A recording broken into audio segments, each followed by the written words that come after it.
What's going on, everybody? Back on our normal night. Not at our normal time, a little later, but the FILA Sports Podcast. That is the Forever I Love Atlanta Sports Podcast. Hometown guys talking hometown sports. It's your boy, the coach, and my co-host, the Don. What's going on, man? What's good? How y'all doing this evening? Glad y'all could join us. Know we had a short show last or a few days ago, pretty much talking about Matt Ryan and no love is lost at all for Logan. Rise up, rundown, podcast creator. But I just want to let y'all know there's no smoke, there's no beef between us. So please don't, comment me with the hate mail or the threats, anything like that. But I talked to Logan the other day, and I talked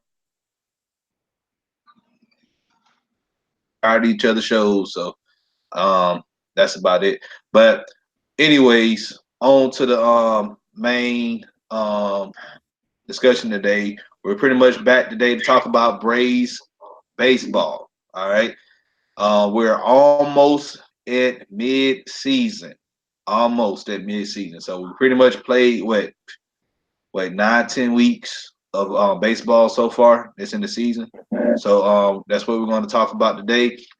If you're new to this channel, there's a red button that says subscribe on it. Please hit that button.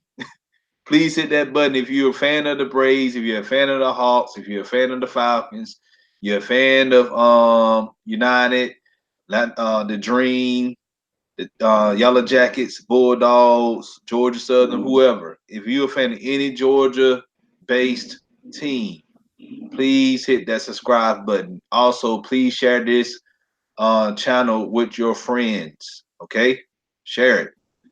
And if you're joining us live tonight, please send in your questions. We'll read it as the show goes along.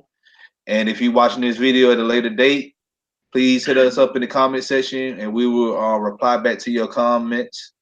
If it's a lengthy, let me tell y'all something too. If it's a lengthy comment,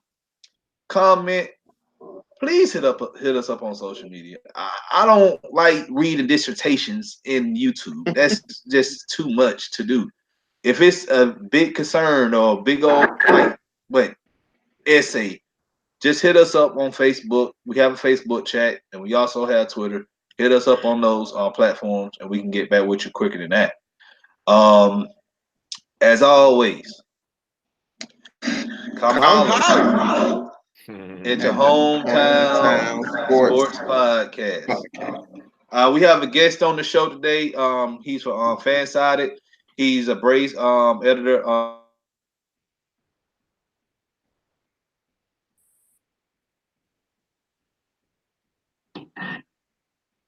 Can you hear us, Matthew? I got you now. I can hear you now. Okay. Tell us about yourself, if you don't mind. Beg your pardon? Tell us about yourself. Introduce yourself. No, I live in Wichita, Kansas, and it was kind of like the right combination for me to become a Braves fan. I grew up either you're a Cubs fan watching WGN or a Braves fan watching TBS, because at that time the Royals, which is the local team here, they were terrible and they weren't on TV either. So I chose the Braves, and also my little league team at the time was the Braves. So it was, and they were good at that point as well. So it was a perfect ingredients for me to become a Braves fan. I've been one ever since, and I started writing for Fansided Tomahawk Take about a year ago, and I enjoy it. It allows me to voice some opinions and also cover games, which I couldn't normally do if living in Wichita, Kansas. So I really enjoyed that process so far. I'm right now I'm a high school journalism teacher, and I coach golf. So I'm pretty much living what I would think in my mind is the dream here in the Midwest. That's like super interesting that you say that because as a kid when we got cable, we had WGN, and I was a big baseball fan, and we would get the Cubs games. So that's interesting to hear you say that you got the opposite experience by getting. Man, that's super interesting to hear you say that. It was, I love baseball. I always have loved baseball, and because you couldn't watch the Royals, you only had two choices because ESPN was not very prevalent at that time either. And so I made the choice for the Braves because I don't believe at that point the Cubs are very good either. So at that point, the Braves were getting going with Maddox and Smoltz and Kipper and everybody, and it was so mesmerizing for a 10-year-old kid to see those kind of guys and how good they were, and it made the choice pretty easy to become a Braves fan. That's super interesting. All right. Before we get deep into it, we'll run down the week in Atlanta sports real quick, as we always do. The Dream this week, the Dream Thursday. We won. I'm sorry, we dropped the game Thursday, 92-69, and I can't read my own notes. And then on help me out, Don. Today we lost against Connecticut, 65. Okay, that was today. I thought so. Yeah, it was today. Look, man, Atlanta Dream, man. We pretty much, oh man, this squad. I don't know. We gonna have to wake up from this skid that we've been on, man. We've been on a losing streak. And I don't know when it's gonna end up ending. And I thought that we came into the season. This is a championship team. Yeah, I thought we had one of the best teams in the league. Yeah, we all did, but guess that's why they don't play the games on paper, huh? Yep, you got that right. Ugh. What did the Hawks do this week, Don? So there was a trade involved with the Brooklyn Nets. It's in New York. So this is the trade details. Hawks are getting Allen Crabbe.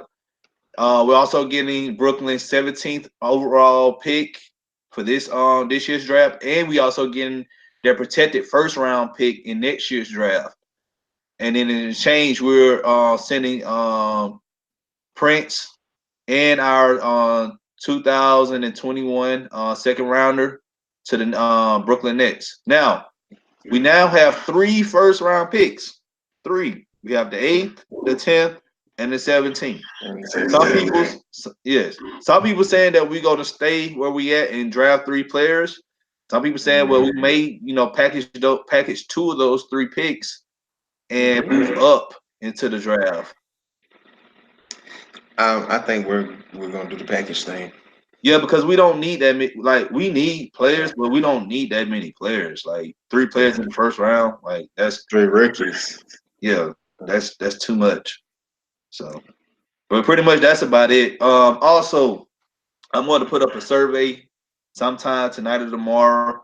If you guys want to do a draft cast, like similar to what we did with the Falcons NFL draft the night of the first round, if y'all want to do that the night of the draft, if some of you guys are not going to State Farm Arena or not going to a bar to watch the draft, please hit me up. If I get enough people who say that, hey, they want to hang out with us or, hang out with the home time crew, hey, I'll go ahead and create something and get us a little draft cast party started. So just let me know. Just let me know. I'm going to pull it up tonight, and I will wait till Friday. If I get enough people by Friday, then I announce it that we're going to end up doing it. If not, then I ain't gonna worry about it. So it's up to you guys. I'm gonna put it in y'all hands.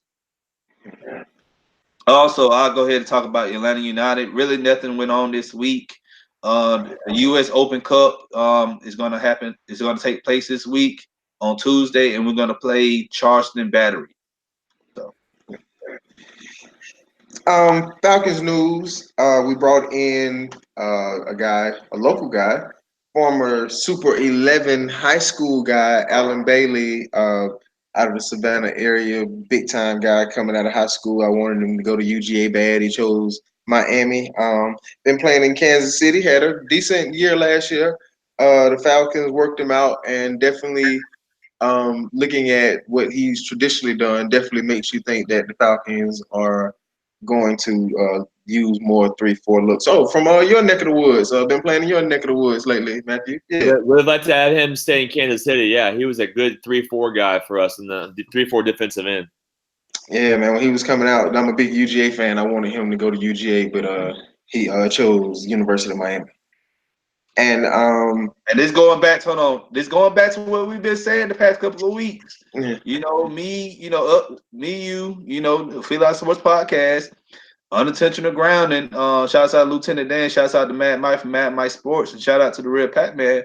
We've been crunching all this information, doing all this research. We're gonna end up going to a 34 defense. So and actually, don't surprise. And actually, what Allen Bailey is known for more is, I'm sorry, he's known more for being a dominant run stopper as well. And we know we had trouble with the run last year, so that makes you think that possibly a guy like that can play on first and second downs for us. Yep, and we pretty much been playing a 34 anyway. A 4-3 under is a 34. Like, in case you guys don't understand that, like a 4-3 under is pretty much a 34. All right. So, what's been going on in the college world, Coach? We had a couple of guys. We had 28 guys drafted from local colleges. I'm going to read several from the big few local. I'm going to read them real quick because there are several.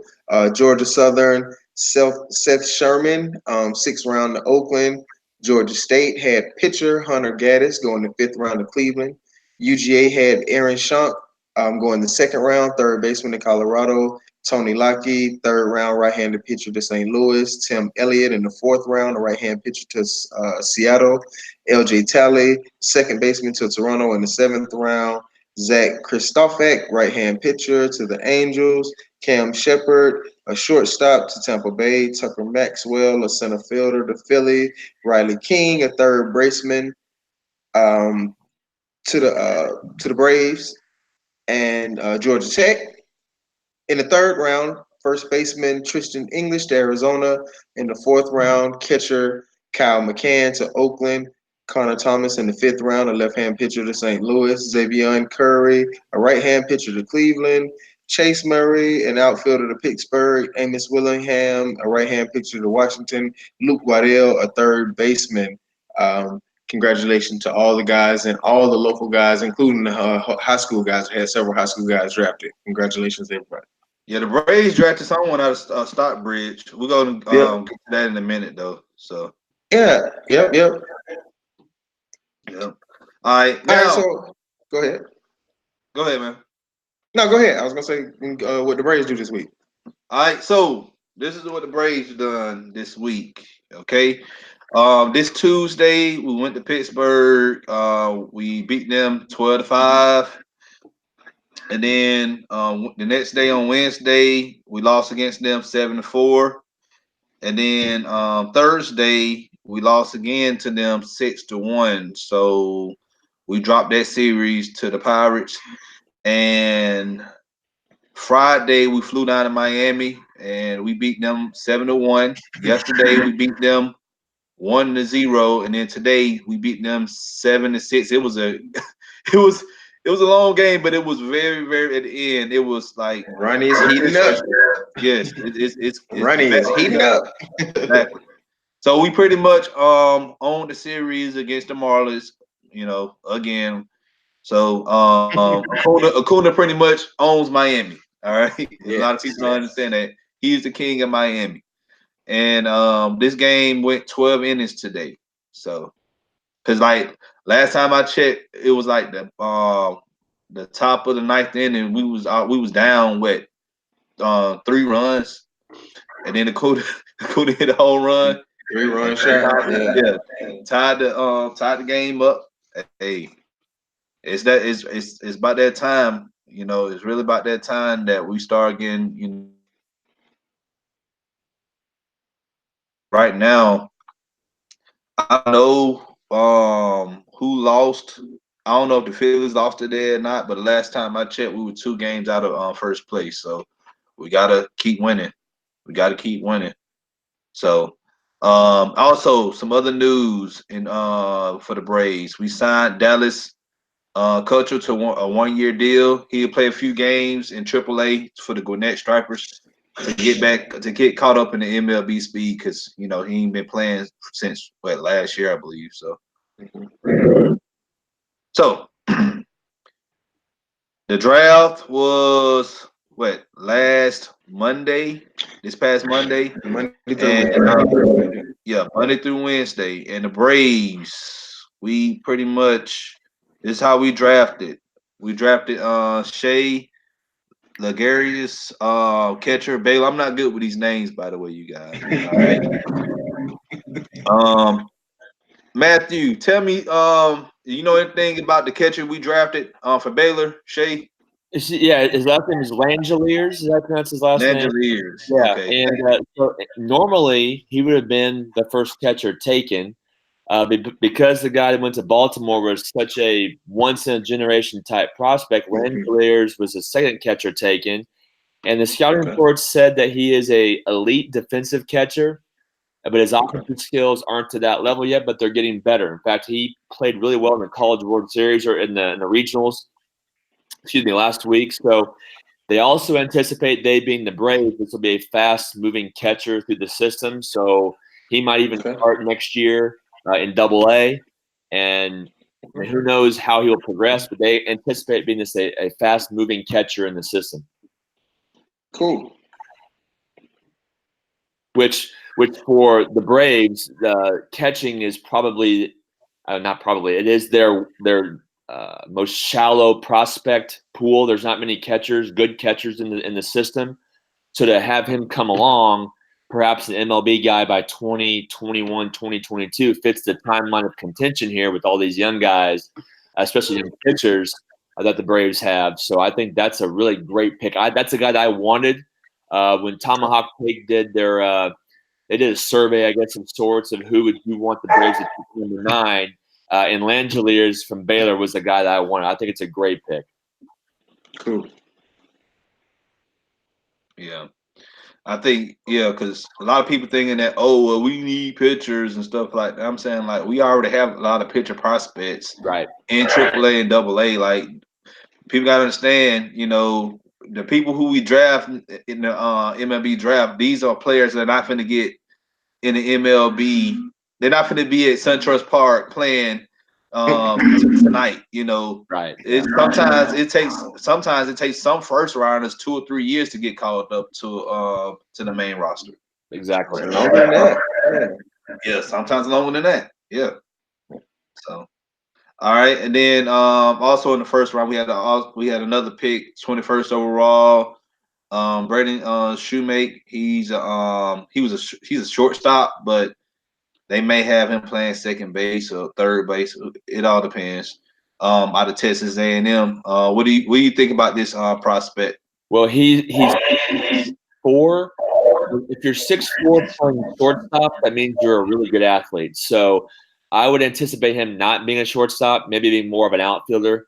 Offensively, he's not really a power guy. He's more of a finesse kind of a player. But at 6'4", and if you can play shortstop, like I said, you can play anywhere on the diamond. So I would anticipate him being kind of a utility type player for the Braves. And being he's also in college, I wouldn't guess his stint in the minor leagues would be overly long as well. I would say 2021-22 would be a good estimated time of arrival for Shoemake.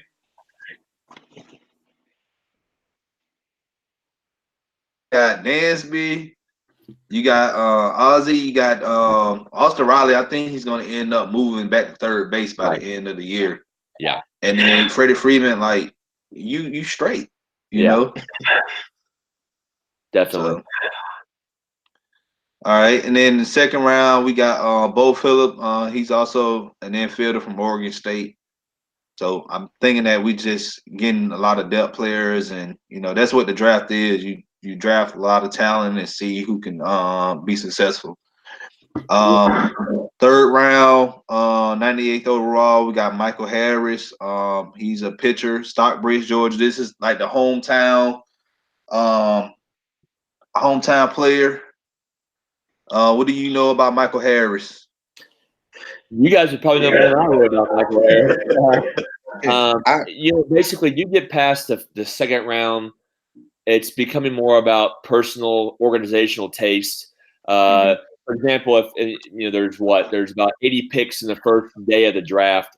After pick 100 or so, your guys' board will be different than mine. Mine will be different than other organizations. So it's basically a crapshoot. I know the Braves have always liked to draft high school guys from the area just because they see them more.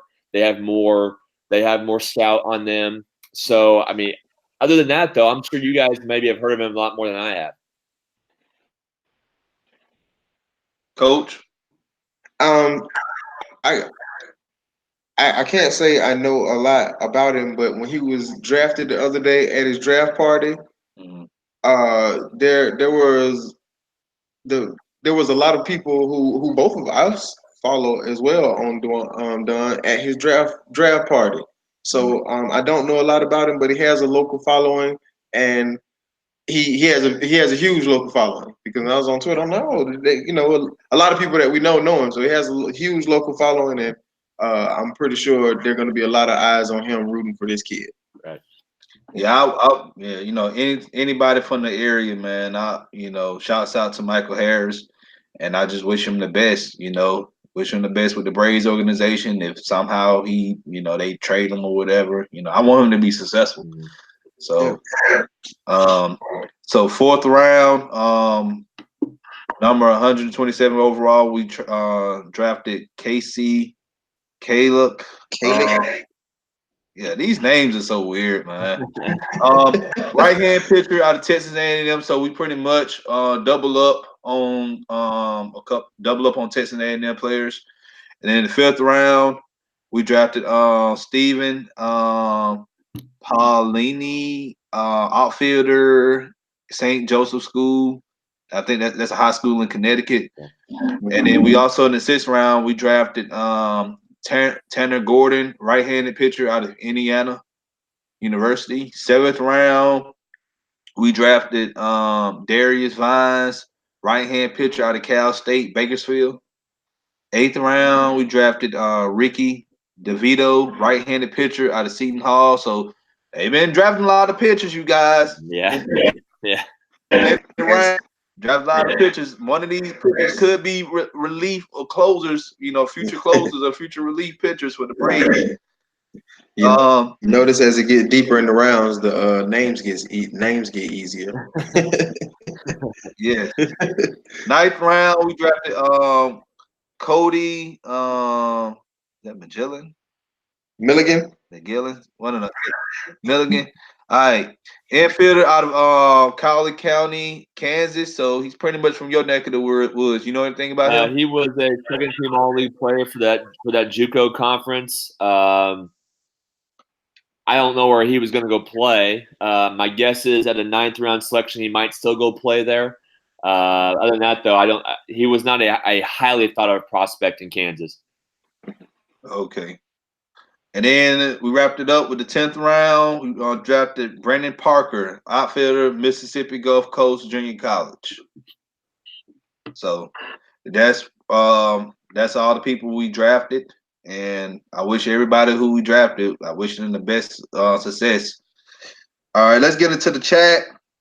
Whoever's joining us tonight, please thank y'all so much for supporting us. Thank y'all for standing up. I know y'all got other stuff to do. I know the Stanley Cup is on right now. Trying to figure out who still like hockey after they took our thrashers away from us, but I guess. And I don't like Boston. I'm not I hate Boston sports. And I used to stay, matter of fact, I used to stay in Missouri, by the way. So I know about the Midwestern area, Kansas City, really well. But I never liked the St. Louis sports at all. So yeah. All right. So Brazilian Net Skills, he said, what's popping? What's good, Skills? Jonathan Folke, he said, I'll definitely be here if y'all stream the draft. So we got one person already set for the draft cast. So Jonathan, if you following us on any social media platform, just hit us up in the DMs, and we can exchange information. That way we'll stay in contact. Let's Zone 6. He said 4-3 under is just a 3-4 where the weak side DN stays in a 3-point stance. Yeah, that's pretty much what it is. Yeah, that's what it is. So all right. And that's pretty much it. If y'all have anybody who's joining us, if y'all have any questions, please feel free to share them anytime, and we'll discuss it. So like I just said earlier, the Braves are 2 games out of first place. We know the Phillies have the lead right now in the division so far. What do you guys think we need to do? I know it's a long week, still got a lot of games left, but what do you guys think we need to do in order to catch up with the Phillies and to, keep winning? Well, right now, Matt, I kind of said it before the season. When we did our season preview show, I said if Dansby can, basically Dansby is the key to our season. How Dansby go, the Braves will go, and it's like I'm looking like Nostradamus right now. Dansby's hitting the ball. The offense isn't a problem. No. It's a couple of these one-run games. You have to play 50-50 ball in one-run games, and right now we're below that mark, and that makes you look at pitching. Right. And I know we're going to touch on this more in a little bit, but by signing Dallas Keuchel, that allows the Braves to now free up some of their prospect capital and upgrading the bullpen. And I love Craig Kimbrell. I always have loved Craig Kimbrell. But the money that the Cubs gave him and the years that they gave him for a guy that's been in decline for the last 2 or 3 years made no sense to me. So I was glad the Braves didn't do that. I thought the trade avenue was always the best route to go for relief pitching. And I agree with you. The offense is fine. There's no – even Markakis, even though he's struggled lately, the bullpen has got to be the focus going forward if we want to catch the Phillies, which – by the way, they did lose today, so the Braves are now just a game behind the Phillies, and they come to SunTrust Park this weekend for a 3-game series, which will be, I mean, that could swing the tide back in the Braves' favor. Yeah, we need to do that. And I see a lot of people upset about us not getting Kimbrell, and I'm telling people like this man was. And this is the reason why we didn't sign him, because I'm pretty sure the executives, they met with Craig Kimbrell like weeks ago, and he was asking for too much money. We're not going to sign a player. I know he's not that old, but he's been in decline for the past couple of years. We're not going to dish out that much money for a closer. That's ridiculous. That's ridiculous. Right. So we did the right thing by getting a pitcher in our starting rotation. And we still got a few more weeks before the trade deadline, and we can probably get someone in, a relief pitcher to come in. I really feel like I don't think the closer is our problem. I think it's our relief pitchers. If we can get somebody, I've been saying this on this podcast a while now. If we can get 2 or 3 good relief pitchers that can come in and pitch 2 or 3 innings, I think we straight. And there are there's going to be several teams. Right now, there's not that many who are out of contention, so to speak. But by the time mid-July comes around, you're going to have your choice of 10 teams that will be willing to sell off their bullpen pieces before the trade deadline. And there's several very quality relievers out there that the Braves can pursue. And what's so good is that they still have this prospect capital to trade from that they've not done yet. People wanted to trade last offseason, trade prospect capital for a top of the rotation guy or for a bullpen guy. They haven't done it yet. So now's the time to pounce because and it could be a guy that's under contract for 2 or 3 years, because the nucleus of the Braves right now, this is just the beginning of a next 5 to 6 year run for this organization. Yeah, they're playing the long game. Yes, they're playing the long game. They're not trying to build something, a makeshift team to just chase a championship for 1 year. They trying to really build a dynasty like we did back in the 90s. Yeah, but it's the opposite. Back in the 90s, we had a great pitching, and our bats, it was all right. Yeah. But now we pretty much built this team that everybody that comes up to the plate can go yard. Mm-hmm. All right. And we have an okay pitching rotation.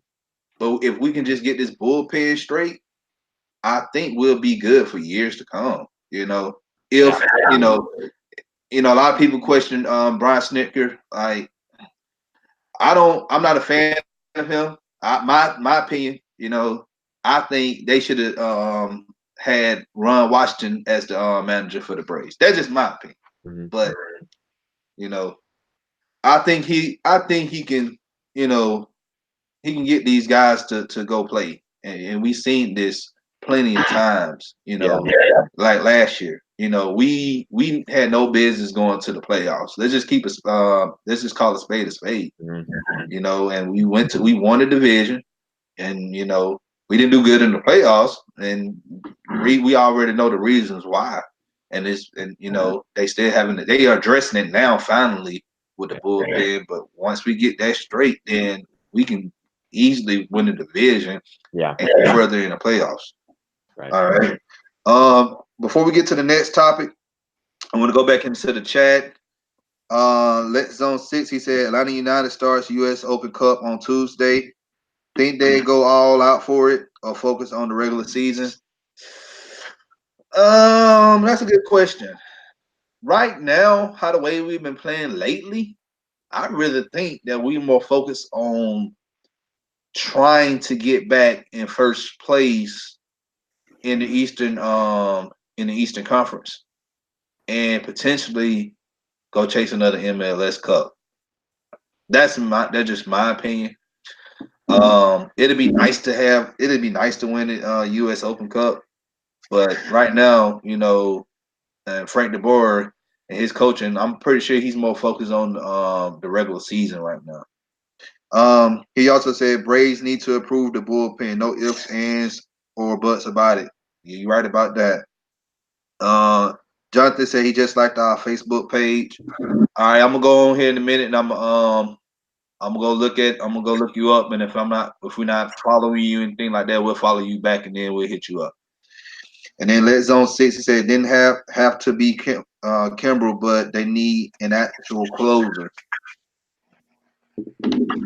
Hey, Like I say, we guys got to have middle relievers to get to the closer. So right now we don't even know if our closer is the problem, because what happens is for some reason guys want to come in the seventh inning and we want to walk a guy, and then after we walk a guy, the next guy is gonna hit a double. I mean, man, that happens. It seems like that's what happens every time. We're gonna walk a guy, and for some reason there's gonna be a guy on third already. We're gonna walk a guy, and then somebody's gonna hit a double. It happens every time. Yeah, because our struggles right now, if you look at it, the stats don't lie. We struggle like in the middle of the game, 6th, 7th, and 8th innings. That's where we struggle at. Like defensive wise and pitching wise. All right. Let's get to the next topic. Freddie, Freeman, and Dansby. They have both been. I agree. This is my opinion. Are they both in the early MVP race? I really think Dansby is. How the way he been playing, I think he can. As far as winning National League MVP, I think his name should be on that list. Big Stick Dansby. I just wrote a piece actually yesterday for Tomahawk Take about Dansby's All-Star chances, and believe it or not, though, guys, the National League shortstop pool is absolutely loaded. Javier Baez from the Cubs, Trevor Story from the Rockies, Paul DeYoung from the Cardinals. Those are three guys that Baez and Story have. Their numbers are better than Dansby's. And then DeYoung's are similar to Dansby's. Now, I think Dansby should be an all-star. I mean, he leads the Braves in RBIs. He's one of the best defensive shortstops in the National League. But unfortunately, there's just so many guys there. I don't know. It'd be tough to say. But back to the MVP discussion, though, Freddie has to be an MVP discussion. I think he's one of the underrated players, not just in the National League, but in all of baseball. I think because for so long there, from 2015 to 2017, he was playing for a bad Braves team, and he kind of got unnoticed to a certain degree. And then last year, Acuna comes along, he gets overshadowed there, and then this year, I don't know if he's being overshadowed or not, but I just don't think he gets quite the love that that he should nationally for how good of a baseball player he is. Yeah, he's not a household name, and for years he's putting up household name numbers Oh yeah, on a big market team. yeah, So yeah, like Freddie should have commercials. yeah, You know, we should be It's seeing very. Freddie on commercials. I see like the issue with Freddie Freeman. I see a lot of. You remember back in the mid-90s with Chipper Jones. He got outshadowed by Andrew when Andrew Jones came in, and then we brought in Andres Galarraga, Big Cat. I don't know if y'all remember him or not. yeah, yeah. You know, and then we had Rafael Furcal, and he got overshadowed by a lot of players that came in. Mm. I don't know. I can't say. I don't think. I don't want to say Andrew ever overshadowed Chipper. I want to say Gary Sheffield for maybe a Yeah. short time, a year or two. But I want to say that the only person I ever remember compete, obviously Glavine and Maddox, Right. but Starting you rotation. know, yeah. But as far as the fielder, because early on, especially in the middle of his career, Andrew used to get a lot of flack about hitting 270 and being out of shape early in the season. And then we kind of learned later on that was kind of the method to his madness to play himself into shape. We say he's undervalued and overshadowed and whatnot, but you look at some of his deeper statistics, and based on a career path, I don't know if you guys remember this guy or not, Eddie Murray. He played for the Orioles in the 80s and the 90s, and he's now a Hall of Famer. And Freddie Freeman's career trajectory right now is similar pace to Eddie Murray, who's a Hall of Famer. He's 29 years.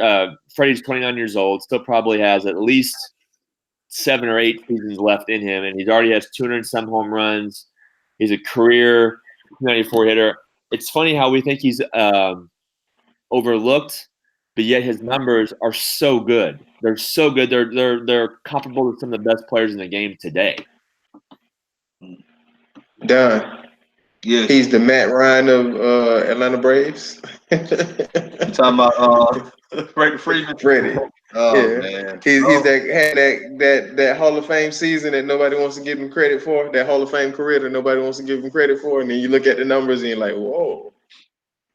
Yeah, you make a great case right there, but I don't want to bring up. Yeah, that's not open that can. Leave those people far away from me, because I promise you, every time I talk to these Matt Ryan haters, man, I feel like I'm losing brain cells talking to them. So, well, I want to ask you, Matt, and this is tying into the next question as well. Yeah. If everybody was healthy, Ender, Markakis, Josh, Austin Riley, everybody healthy, what do we do?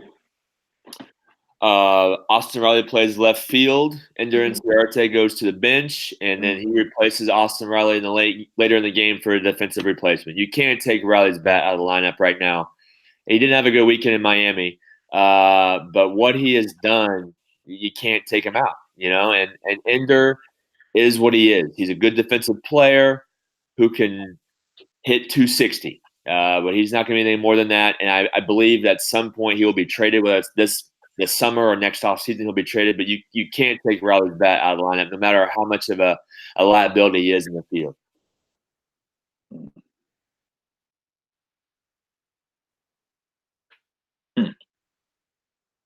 Oh, did we lose him? I'm here. Okay. I'm here. Yeah. I think Austin Riley. I think even with Detroit, because I went to the game last week, and I was expecting him to hit a home run in that game. Yeah. He's still a rookie, so even last year when Acuna came in, he had his moments, and he got hot. He went hot. He was hot for like a week or two. Got cold for a week or two, then got back hot. That's how young players, the training of them. That's how they do. But Austin Riley, he may not, he might not hit a home run or have a good batting average for the next 2 or 3 games. But then all of a sudden, boom, 4 or 5 games he hitting home runs. His batting average is good. So And I find that some of the people in the media talk about, okay, well, Josh Donaldson has not lived up to his contract, and I can understand that argument. I can, but he's still a past MVP. I don't think you want to take him out of your lineup, especially the veteran presence that he is, and put Riley at third base is what I'm getting at. So I think you leave Riley at left field. You leave Acuna in center field, and when it comes to the 7th or 8th inning, it's a close game. You bring in Ciarte in to play center. You put Acuna in left, and do it that way. It's not a great situation for Ender. I know. I'm sure he was an all-star 2 years ago, but you have to ride the hot hand, and Riley certainly is the hot hand right now. Exactly. What do you think about inserting Ender for Markakis? My guess is this is all you can deduce is what you read on the internet with David O'Brien from the Athletic or Mark Bowman from the MLB. But the guys in the clubhouse love Markakis. They absolutely love him. His stoic leadership, his lead by example kind of a persona is highly respected, and I think Snit respects him too. I would be surprised if that happened. Now, as you've seen today, Markakis stat today, they're giving him more days off, so he has not been playing well lately. So maybe you could see some times when Inciarte plays center and Acuna goes to right.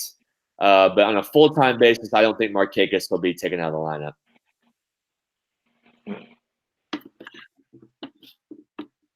Yeah, I just that actually was a topic that was heating up on Twitter the other day. That basically putting Ender, basically sitting Markakis down and going with Austin Riley, Acuna. And, well, the good thing with Riley being on third base is that you can rotate him at third base with Donaldson. He's even played some first base in the minors. So if for some reason you want to give Freddie Freeman a day off, I don't know why you would. You could put him at first base, and he can also play left field. So there's some places for Riley to play, not just in left field, that I think can be beneficial to the Braves and keeping guys fresh. And injuries always happen. Unfortunately, they do. So, like right now with Inciarte, so things could happen where he's going to get regular at bats. You can't not give him regular at bats with the way he started out. Yeah. I agree with that. All right, so we're a month away from All-Star break. All right, and what do we need to do? What do we need? What outside? We know the bullpen need to be taken care of. All right, but what do we need to take care of before the All-Star break? They got to stay within arm's length of the Phillies, and that's like don't get anything worse than 2 or 3 games, because once the dog days of August and September come around, all you're playing is your division opponents the entire time. So just stay close, stay in the postseason hunt. And I know we've talked about what they need to acquire, but if they can get 2 bullpen pieces just to take some pressure off Luke Jackson back there and take pressure off of Sean Newcomb, and if AJ Minter comes back, I really agree with you guys that they, to me, barring any kind of trades that the Phillies make, they're the best team in the National League East. Now, are they as good as the Dodgers? Probably not. The Dodgers, on paper, to me, are the best team in the National League by a significant amount. But like you said earlier with a different topic, I believe, because you're good on paper doesn't mean you win. You still have to play the games, But so adding that bullpen would make the team on paper so much better, even if they're not as good as the Dodgers.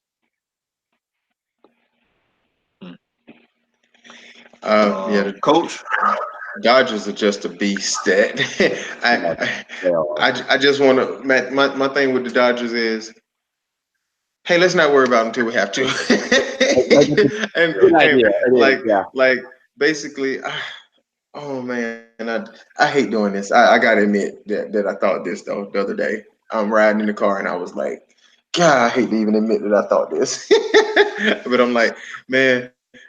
Oh God! I'm like, maybe by the time we get to the Dodgers, maybe they'll be hurt. A bunch of the players will be hurt. I hate even thinking that, but I'm honestly, that is what I thought the other day. Sometimes, man, I ain't gonna lie. Sometimes, when we play teams, even if it's outside of break baseball, you know, we play the Saints or we play the Wizards or something like that, I'd be like, man, I hope they sit out somebody or somebody get hurt or something. Somebody get locked up for doing some dumb stuff like domestic violence or drug charges and stuff like that.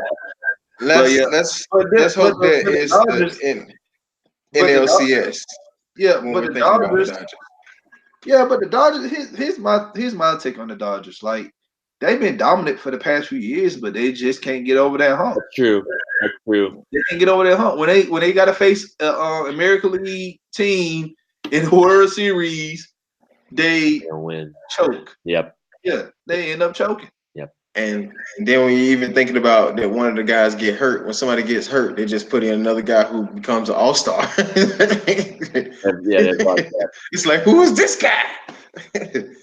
So much is going to happen between now and July 31st, and who knows what the Phillies are going to do? Who knows what the Cubs, Brewers, all these teams in the National League that are right now your better teams. What are they going to do? Which teams are going to fall out of the race unexpectedly that might trade? Will the Nationals trade Max Scherzer? Or things like that. Who knows what's going to happen in the next month and a half? But if the Braves can get a couple bullpen pieces, I don't see a weakness. That might be some bias talking right there, but I just don't see one on this team. All right. That's a good analysis right there. Yeah, it is. Yeah. But like I said, like we, right now we control our own destiny. I know it's still early for playoff talks. Is in baseball. Here's my opinion in baseball, because I know a lot of people think, well, you play 164 games a year, and right now it's June, and a lot can happen. Yes, a lot can happen from now on to the end of September. But you control your own destiny, and every game matters. Every series matters, especially when you play the division. Like a lot of people say, "Oh, well, you're supposed to win against the Marlins. The Marlins suck." Yeah, you're right about that. But at the same time, we all in the same division. So if we play the Marlins, we play the Phillies, we play the Nationals, we have to win those series. We have to. I was so upset last week when we lost the series against the Nationals. Those are games we should have won. Those are games we should have won. So I have one more question for Matthew, and I asked everybody this. Sure. Where do you think we end up at the end of the season? Where do you think, this last game for this last game? Where is this Braves? When's the last game? I think that the Braves will be the National League East winners again. I think that Alex Anthopoulos sees that the window is just opening now, and the Phillies are not world beaters by any stretch of the imagination. They're good, but they're not world beaters. And I just trust our lineup, and I trust our rotation more than I trust the Phillies right now. Now that might be that could change, but I think as of right now, I would pick the Braves to win these. I'm 100% in agreement with you.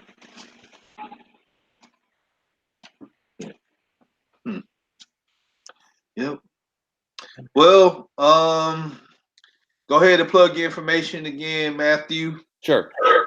So I write for TomahawkTake.com. I have 3 or 4 stories a week. It's great. It's great. They're great stories because not just mine, but everybody that writes for the website, because it's a fan's perspective. It's not a beat writer who has to be politically correct or be unbiased about things. We can give our opinions. We can say this and that, and there's no rules for it, I guess you can say. I mean, we can talk about whatever we want, whenever we want, and that's the beauty of Tomahawk Take. And we get a lot of views. We are the number one out of all the MLB teams. We're the number one MLB site according to views. So a lot of people read us. We'd always like to have more. That's TomahawkTake.com. You know what? I love what you just said. Saying y'all are beat writers and y'all have opinions. In Atlanta, we have a lot of we have a lot of media outlets like Falconholic, and you have Rise Up Read It. We have a lot of stuff. We have a lot of content creators. All right. And they feel like since they had credentials or they've been writing, editing editors for 5 years or whatever the case may be, they feel like their opinion has more validity than anybody else. And my opinion to them is, hey, at the end of the day, you still a fan. Right. Yeah. Like you're a fan just like I am. I know I haven't been writing. I'm not, nowhere. I'm not even trying to be an editor or anything like that. Will we ever get credentials one day? We may. That's what we trying. That's what we really trying to head to. Right. Get credentials so we can sit in the press boxes at SunTrust Park, at Mercedes-Benz Stadium, and at State Farm Arena. Yeah. I mean, at Bulldogs games and Georgia Tech games too. But a lot of people all opinion. No matter who you write for, it's an opinion. Your job doesn't make you correct. But I'll tell you, who you write for doesn't make you correct. Yeah. But I'll tell you this: if you have an opinion, if you stated an opinion, you better have facts to back it up. Right. And the more facts that you have and the better you present it, the more people are willing to follow your opinion. But like I said, just because you have a big platform doesn't make your opinion correct. And what I like so much about Tomahawk Take is that we give the readers the opportunity to comment, and we interact with our readers. Now, we've always been told never make it malicious, never make it a personal interaction with readers, but they get a chance to tell us, okay, listen, I don't think you're right here, and here's why. Now, sometimes the comments are a little out there, but most of the time, no, it's good, honest opinion from people who care about the Braves, who are just as much as fans as we all are that write for Tomahawk Take, and it's really great interaction with people who understand the game of baseball. Yeah. I like that. I like that. I've looked at Tomahawk Take articles for a while now, and I read one of yours a few weeks ago. Like, y'all do a great job. Y'all really do a great job. I know SB Nation, they talking chop.